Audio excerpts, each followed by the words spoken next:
Nina swali moja ambalo nimekumbana nalo kwa baadhi ya watu wamekuwa wakiniuliza hivi, kuombewa na kuanguka ni lazima ukiombewa uanguke ndo utakuwa umejibiwa mahitaji yako, au ndo utakuwa umekutana na mtumishi wa Mungu wa kweli au kuna maana gani hapo kwenye kuombewa na kuanguka? Inaonekana mtumishi anayeombea na kuangusha watu ndiye mwenye nguvu za Mungu, lakini wale wanaombea watu alafu mtu amesimama tu hivi haikana bado. Yaani ukimwombea mtu asipoanguka, mtu mwenyewe pia anakuwa haamini, na watu wanaamini sana akiombewa akianguka anaamini kwamba huyo mtumishi ana nguvu za Mungu. Ndio iko hivyo, ndio inaonekana. By the way, mimi sijui, lakini hata mimi nimeshakutana na watu wenye mazingira kama hayo wanaamini. Siku moja tulipewaga ushuhuda wa mtu mmoja hivi, alienda kanisani akasema, hapa watu wakiombewa waanguke, hamuangushi watu na hamtoi hela muombewe. Akaondoka akasema hapa hamna Mungu. Hamna Mungu. Kwa maana ya kwamba kuna watu wanatengeneza mazingira au wameamini ama wameaminishwa hivyo kwamba ukiombewa ukianguka chini unakuwa umepokea uponyaji wako, kama umepokea kile ambacho unakitaka. Lakini nafikiri ni mapokeo na haiko kibiblia wala sio mtazamo halisi wa kibiblia. Nimejaribu kutazama watu wengi waliofanya miujiza kwenye Biblia, hasa Yesu. Sijawahi kuona mahali Yesu amemwombea mtu akaanguka ndio akapona. Kama kuna mtu atakuwa ameshaikuicho kuona hicho kwenye Biblia anaweza kunisaidia. Hakuna kabisa mahali kwenye yale makusanyiko yote ambayo sijawahi kuona. Yesu alimkuta labda ni kiwete akamwambia simama, amemkuta kipofu akamwambia umeona, au akachukua kitu akampaka.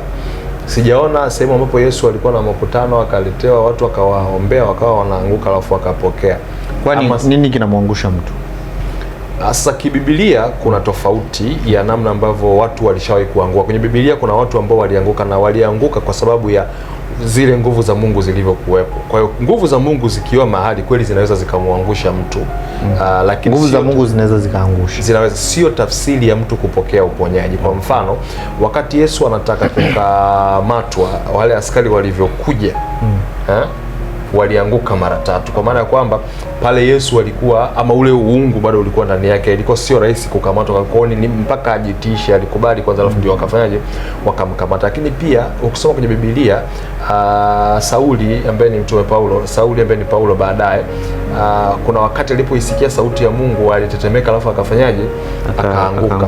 Hata Musa alipotoka kuzungumza na Mungu mlimani, alivyokuja watu walivyomuona walikuwa hata wanaogopa kuona ile miali ya mwanga, na watu walikuwa kama wanaanguka, kwa ishara ya kwamba hapa kuna nguvu za Mungu zimejaa na zimefanyaje zimetawala. Sasa hii concept ni kama mapokeo tu. Nimejaribu kufanya research kujua ni wakina nani walianzisha hivyo vitu, lakini inaonekana kwenye karne ya 20 mwaka 1930 hivi kuna mtumishi wa Mungu mmoja anaitwa Andrew kama sijakosea jina lake. Wakati hizi harakati za Pentecost umeanza, ndio walikuwa wanafanya hizo vitu wakiombea watu wanaanguka, na baadaye wakina Ben Hinn na watu wengine kama hao wakawa wameweka huo mfumo kwamba ukimwombea mtu akianguka anakuwa amepokea uponyaji. So imekuwa ikiendelea na watu wamekuwa wakiigizia wakiona kama style. Wengine wanakusukuma unaanguka kwa nguvu. Kuna watu wanasukuma? Kaka, kuna watu wanaombea watu wanakusukuma au unashikwa kabisa hapa kwa nguvu mpaka unaona mbona anta. Na kuna watu wengine wanaanguka ili tu mambo yao yasiwe mengi. Kwamba kwa hatua iliyofikia hapa kwa sababu anataka kuniangusha. Acha tunifanyaje nianguke. Wanasema pia kuna watumishi wa Mungu sasa hivi wananunua watu na kuambia kwamba mkija kanisani kwangu nikikupiga mkono hivi hakikisha unaanguka, kuna teni lako baadaye. Hizo ni stories zinasemwa, inawezekana ikawa ni kweli.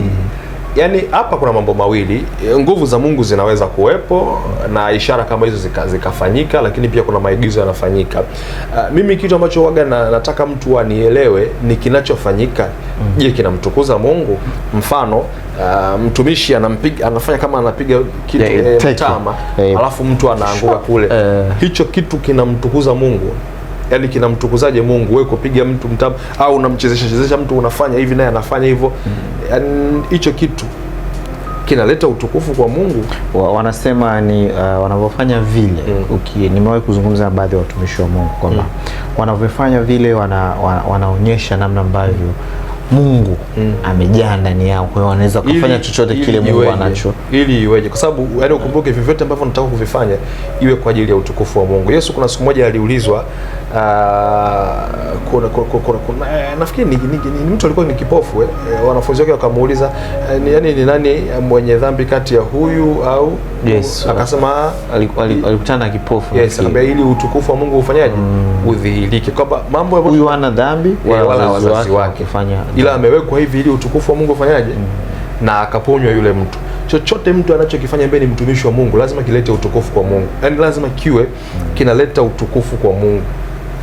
Anayeombewa anaamini akianguka ndo amesaidika.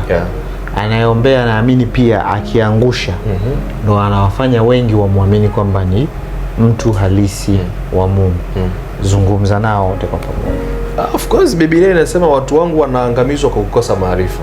Na kwa sababu umeyakataa maarifa, msali kuna kitu kinaendelea pale mbele. Nafikiri kinachotuponza ama kinachotufelisha Wakristo wa leo ni vile namna ambavyo sisi tunamuelewa Mungu yukoje. Unajua sisi tunaishi kwa imani za kuwatazama watu, sio Mungu. Yaani mtu anaamini nikienda kwa hayo akiniombea nitapona, sio nikimuomba Mungu anaweza kunisaidia. Of course Biblia imeelezea kuna watu Mungu amewapa vipawa na karama wawaombee watu na wafunguliwe. Kwa hiyo inawezekana. Unaweza ukajiombea mwenyewe ukiwa na imani Mungu akafanya, ama ukafanyaje? Ukaenda kuombewa. Kuombewa sio shida. Shida usiweke imani yako kwa mtu anayekuombea. Imani yako iweke kwa Mungu. Hawa wanaofanya sasa hivi wanauchukua utukufu wa Mungu, hawataki utukufu wa Mungu udhihirike, wanataka zile sifa zirudi kwao. Kwa mfano kuna siku nilikuwa namuuliza mtu, namwambia hivi, yani tunapoitisha makongamano kwa ajili ya au mikutano mikubwa kwa ajili ya watu kufunguliwa, sio dhambi, yani sio kukuokoka, kwa ajili ya kuponywa tu magonjwa na vitu vingine kama hivyo, what for? Yesu alikuwa anafanya miujiza lakini anawasamehe watu dhambi zao. Kwa inachotakiwa tuwaelekeze watu wakishaponywa wamjue Yesu, wamjue Mungu wa kweli. Kwa hiyo nafikiri kinachotakiwa kwanza ni mafundisho. Mimi nayaomba makanisa yawafundishe sana watu wao, waelewe kwanza ukuu na nguvu za Mungu. Wakielewa hawawezi kuhangaika. Kuna watu kweli wana mitazamo kwamba nikiombewa tu nikianguka, au wakimuona mtumishi anaombea watu wanaanguka wanajua yule ana nguvu za Mungu. Nguvu za Mungu hauwezi ukazipima kwa mtu kuanguka. Sawa, ila nguvu za Mungu zinaweza kupimwa au kuonekana kwa yale matokeo. Mtu anaweza akasema neno na likatokea bila kuangusha, bila kuonyesha mbwembwe nyingi. Kama ingekuwa ni mbwembwe tungeziona kwa Yesu, maana Yesu alikuwa ni Mungu na alikuwa hapa duniani. Alikuwa anasema alikuwa mwanadamu na alikuwa ni Mungu. Kwa hiyo angeweza kufanya vituko vingi kama ni hivyo, lakini yeye alifanya miujiza na ishara ambavyo vitu ambavyo yani havikuwa na mitazamo. Kwa mfano sasa hivi mtu, juzi nimeona clip moja hivi, ama ngoja nisielezee kwa sababu kidogo ilikuwa ina changamoto. Yani kitu kinaingia mtu mwingine anakunywa, anapewa mtu mwingine afu yani what for? Yani hivyo vitu yani vinamfundisha nini mtu anayeangalia? Nafikiri ile andiko litabakia pale pale, watu wangu wanaangamizwa kwa kukosa maarifa, kwa sababu watu hatujui nguvu za Mungu zinafanyaje kazi, hatujui namna gani ipasavyo. Ndio maana watu tunakimbia. Kwa nini? Yani ile tunasema ni tunafuata kama mkumbo. Na hii Tanzania ama duniani sasa hivi ni kwa ajabu. Wakisikia tu kuna mtumishi yuko ameibuka anafanya hivi, Jumapili kuna makusanyiko mengi ya watu wanakwenda. Of course watu wanakwenda kwa sababu labda wana shida, lakini hawa ni washirika kutoka makanisa mengine. Ina maana huko kwenye makanisa yao wamekosa sio hawasaidiki, wamekosa kufundishwa neno la Mungu, wakamjua Mungu. Kwa sababu swala la wewe kumwamini Mungu, yani kwa sababu Biblia inasema ni imani yako ingekuwa tu ndogo kama punje ya ardhi. Yani uamuru mlima, usaishwe ya kuamuru mlima kaka, na kujiombea wewe kupona mafua ni wapi na wapi. Kwa ni vitu tu na ni mitazamo ya watu. Mimi nafikiri makanisa yana kazi kubwa sana, kwanza ya kuwafundisha watu neno la Mungu, wamjue Mungu na ujue uweza na ukuu wake. Yani kuna watu wanaamini Mungu anaweza, lakini kwa watu wengine sio kwao. Bado hajafikia kwenye. Ndio tunasema yani hili ni la kwangu, hili ni jaribu langu. Mungu amenipitisha. Wewe unaamini Mungu amekupitisha na itakuwa hivyo hivyo. Lakini ukiamini unaweza kuwa mzima. Ndio maana hata kwenye Biblia yule Yesu alienda kwa mgonjwa fulani hivi pale kwenye bilika la Siloamu. Yani yule alikuwa anachokiamini ni kwenye bilika tu. aamini kitu kingine. Yani kwamba mimi lazima atokee mtu hapa anitie pale. Na yuko pembeni. Kwamba kwa sababu hawezi kufika pale. Na ndio sasa tuna aina ya Wakristo kama hao. Wanakwenda kanisani, yani Mungu ni yule yule ambaye anaombwa na mtu mwingine na wao ndio wanamuomba. Kwa nini wewe usiwe na imani kwamba yani kama huyu anamuomba Mungu huyo, kwa sababu Biblia inasema Mungu hana upendeleo. Ombeni nanyi mtafanyaje?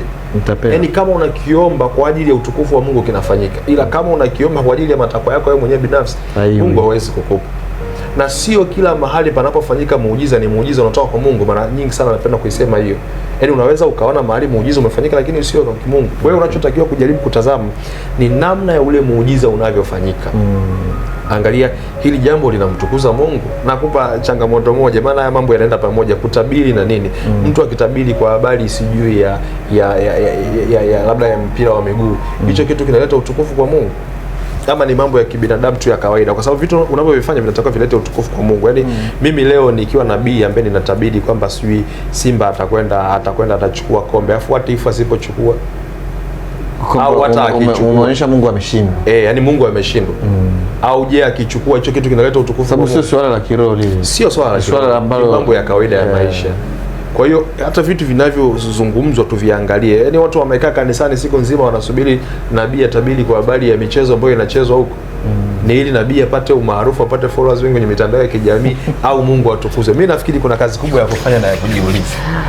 Sawa, mimi nikushukuru sana na naamini kwamba tutaendelea kujifunza kwenye hili la kuombewa na kuanguka.